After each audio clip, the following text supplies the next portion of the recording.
If you walked outside this morning and your May garden is already starting to feel just a little bit sad and droopy, then you are not alone. The heat is here, or it is coming for you soon, and so is the humidity. Thankfully, there are some tried and true garden plants that love our Florida heat that you can plant. Today we're going to talk about the top 10 that I would recommend you plant in the ground this May. Before we dive in, I have a favor to ask. If you know any North Florida gardeners or Florida gardeners in general who need this information as well, make sure you share our video. That's the only way that our channel grows and we get to talk to more people just like you. All right, let's get into it. Starting us off at numbers 1 and 2 are the undeniable kings of the summer heat, okra and sweet potatoes. Don't make the mistake of planting those sprouted white potatoes from your pantry right now. They won't survive in our Florida heat and humidity. Sweet potatoes, on the other hand, are the exact opposite. They truly thrive out here in the heat. Not only is their dense green foliage edible, but it provides excellent shade for the rest of your garden throughout the summer and can act as sort of living mulch. I've tried several different methods for planting my sweet potatoes throughout the year, but what I have found that works absolutely best for a good harvest is to root a slip from a growing sweet potato vine already in water until it has nice long roots, and I plant that right into the garden deep in a 12-inch square, and I don't put anything else in that square with it. It's also been hugely helpful to use a sort of trellis for those sweet potato vines. That way they get the maximum amount of sun that they need to help those tubers grow. If they're super happy towards the end of their growing season, they'll even give you some beautiful purple flowers. Next up is okra. Okra is best directly sown because it has a very long taproot that does not like to be transplanted. When everything else in the garden is dying down in that summer heat, okra is just getting started. And if you have never grown it before, it is a prolific producer. It is definitely a learn to love food around my house. We have not found a way yet that we like to prepare okra, but I did still plant it this year solely for the purpose of giving some shade to my other crops that are growing in the hottest months of the year. If you haven't already, check out our ultimate growing guides in the description below to make sure that your harvests this summer and this coming fall are great.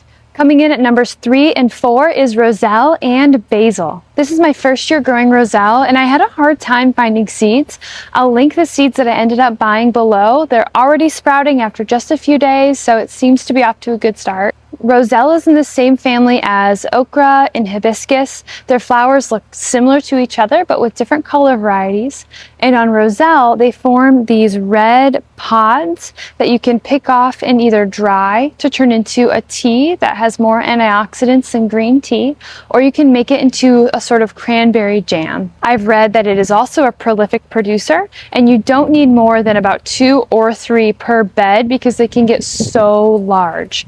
I did plant them around for the Roselle, but also to give those plants some shade coverage similar to the okra. For basil, it is recommended to switch to a Thai basil or a lemon basil for the summer because they're more heat tolerant. Personally, I plant my basil under my taller plants, and it gives them enough shade where I haven't had an issue with the basil having a hard time in the summer or bolting early or anything like that. So I stick with my same basil year round, but if you're planting in a pot that is a standalone, switch to a Thai or a lemon basil for the summer.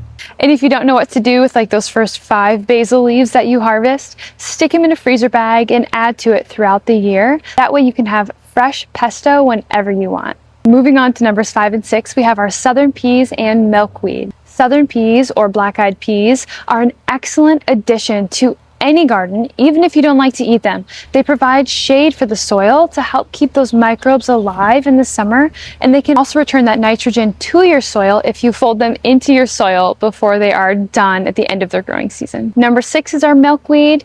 First and foremost, do not plant tropical milkweed. It is sold at all of your stores around here still, unfortunately, but the milkweed itself has the ability to carry something that is actually killing our monarchs. So it's not worth it. Just plant a native variety of Florida milkweed. You can buy seeds online like I have in the past, or you can look for a Florida native nursery near you to get the correct kinds of milkweed. Coming in at number 7, we have Malabar spinach. It can be really tough to get greens from your garden in the summer because it's too hot for lettuce, it's too hot for kale, and it's too hot for your traditional spinach. But Malabar spinach is a vine and it loves the heat.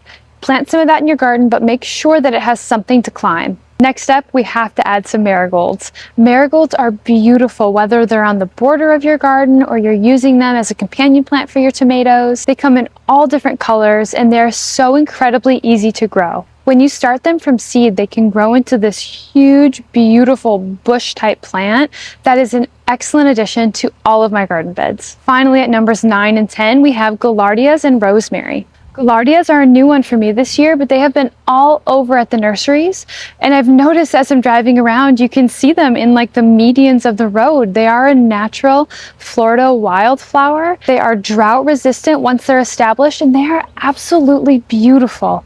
So if you are looking for a flower to add to your garden, I would highly recommend that you check out Gaillardia for this year. And finally, we have rosemary. Rosemary loves our dry, sandy soil. You can buy a transplant from your local nursery, but once you have one rosemary plant that's established, you can have new rosemary plants every year for the whole rest of your life. It's very easy to root and transplant out more rosemary bushes once you have one.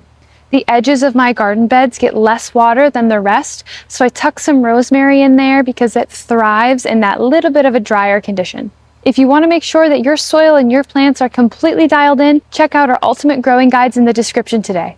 That's it for today. If you found these 10 heat-loving crops to be helpful, make sure you share it with your favorite garden buddy. Don't forget to hit subscribe and leave a comment down below to tell me which one of these you are going to plant this May. Until next time.